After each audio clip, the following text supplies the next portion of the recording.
สบายดีพี่น้อง FC ทุกคนทุกท่านพี่น้องพบพ่อกันยามดึกๆยามเช้าพี่น้องเช้าแห้งลีตีหนึ่งลมงัว2 ตัวเตรียมต้อนรับแขกมื้อนี้แล้วพี่น้อง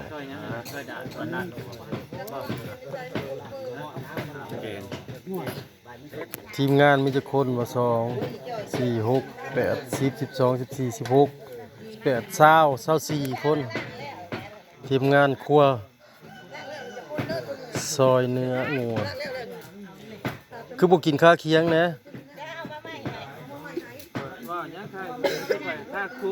ข้าโค้งว่ะ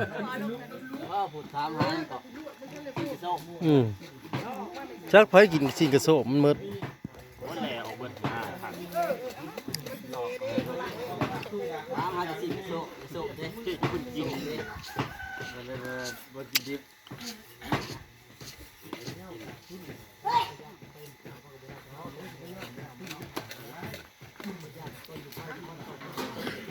เมนูมี2 อย่างเนาะเห็ด2 แนวเนาะต้มกับลาบดิบลาบผมต้มแซ่บบ่มีลาบขาว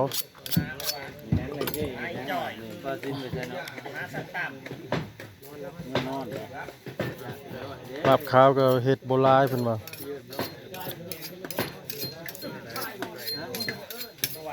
มีข้าวปุ้นมีทั้งยำสิบ่พอกินบ่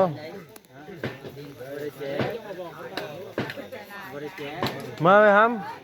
นี่มาเลยผู้ข้างหลัง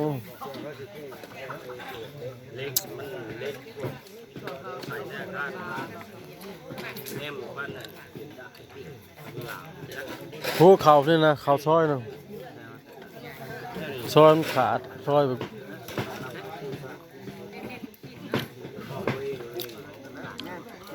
ใช่เป็นมาซอยน้ำพี่น้องใหญ่เลยเฮ็ดเวียกต่างพอได้เลย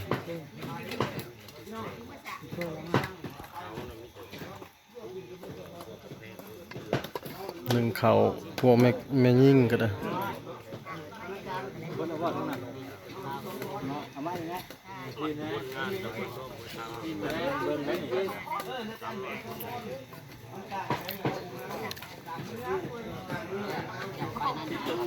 ล่มงัวตี 1พี่น้องตอนนี้ก็4 โมงกว่าแล้วล่ะซอยกันพี่น้องหลายคนก็แล้วไว้ซอยเนื้อแล้วก็เมื่อล้างหน้าล้างตาใส่ชุดมาย่อเขาบาน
ได้2-3แล้ว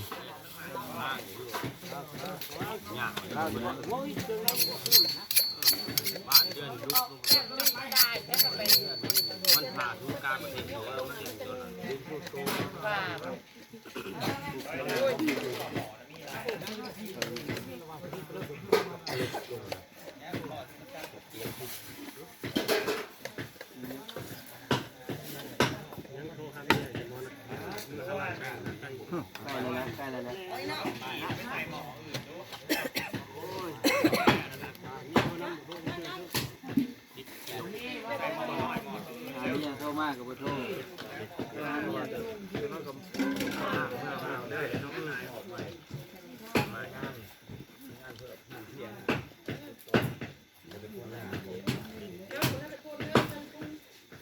เฮ้เฮ้เฮ้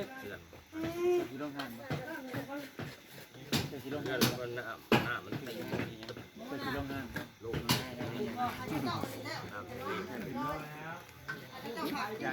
จูมึงดู สั่งให้ลุงจุบ่ที่สะเกดกับสุรินทร์บอกกล้ากินนิดไหม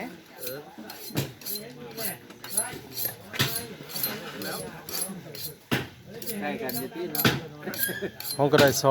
องกันสามสองกะละมัง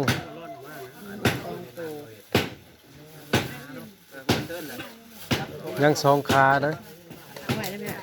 บ่เอาไว้ขาหนึ่งแต่ยังสองขาบ่ทันทำเลย เขาคิดว่าครั้งแรกอัน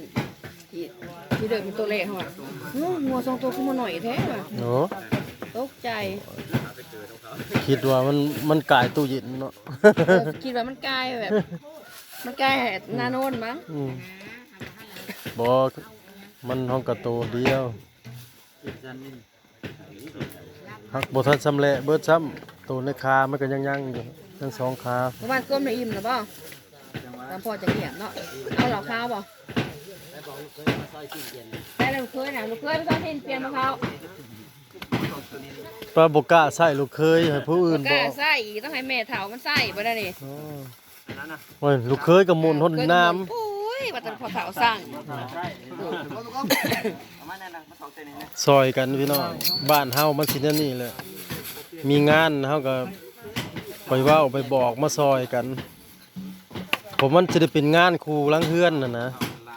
สิมีแนวนี้ อันนี้บ่ได้แม่นนี่มีแต่ร้านเคยแล้วมีทั้งอ้ายพ่อ มีไอ้น้อง อ้ายใหญ่ อืมบ่ได้ว่าแต่เคย อ้าใหญ่นะคะ มีทั้งบ่ได้ว่าแต่เคยไอ้น้องก็ซอยกันได้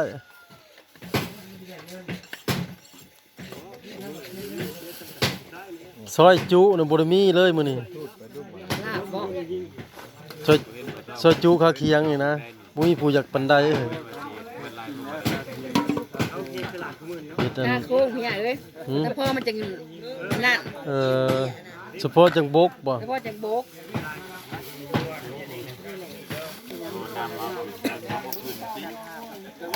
มีอยู่20กว่าคนเขานับเบิ่ง สบายคนบ่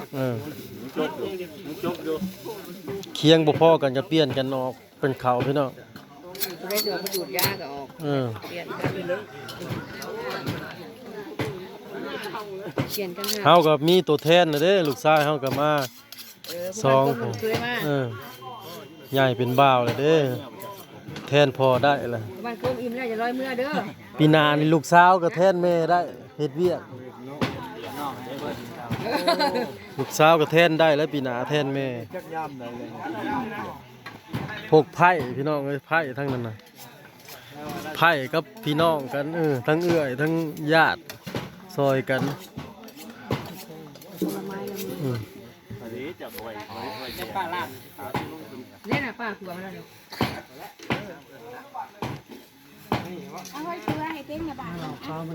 นี่ มีอยู่จังนั้นสนอนออกมาสนอนใส่แนวแก้ข้าวขนาดมาแล้วแม่ เรานะ อืม โอเค แก้ข้าวแล้วแนวมัน หลังพ่อ มันมีเดี๋ยวนี้ต้องมีเหล้าขาวพี่น้องเอ้ยแต่กินบ่หลายดอกจิบทีละนิดละน้อยมื้อนี้หมดมื้อได้พี่น้องเอ้ย บอกนะแม่ทีมงานเจ้า บอกแล้ว หลังจากซอยแล้วแล้วก็เมื่ออาบน้ำล้างหน้าล้างตา แต่งตัวรอๆมาหับแขกย่อเข่าซอยกัน จนแล้วเบิดมือผู้แล้วมือแรงก็เบิด